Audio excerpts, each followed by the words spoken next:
Olha só a brisa no rosto. Yes!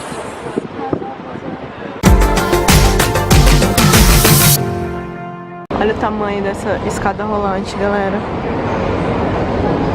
É funda, hein? A estação que a gente acabou de descer. Say hi! Olá!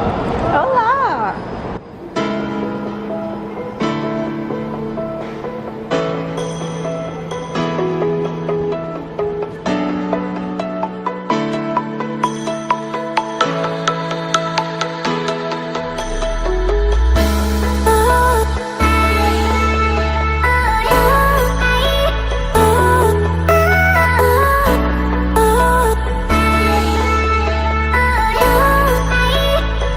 Pessoal, a gente tá aqui, como chama aqui, Paula?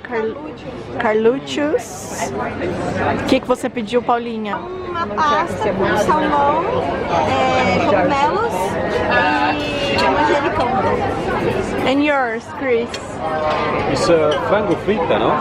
Frango frito, yes! E olha o meu, pessoal. É tipo um risoto. Olha que delícia.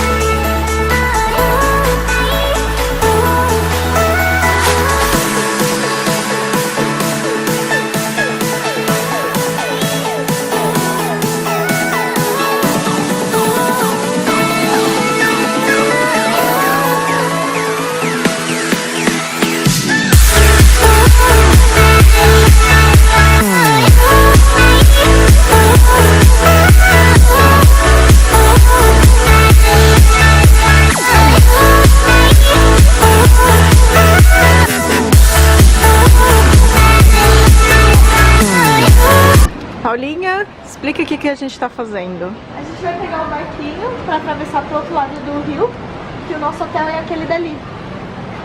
Aqueles dois prédios, um paralelo com o outro, é o hotel que a gente tá indo ficar.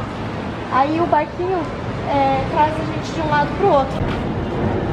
A gente vai pegar esse barquinho, que é o próprio barco do hotel, pra gente poder atravessar, ó,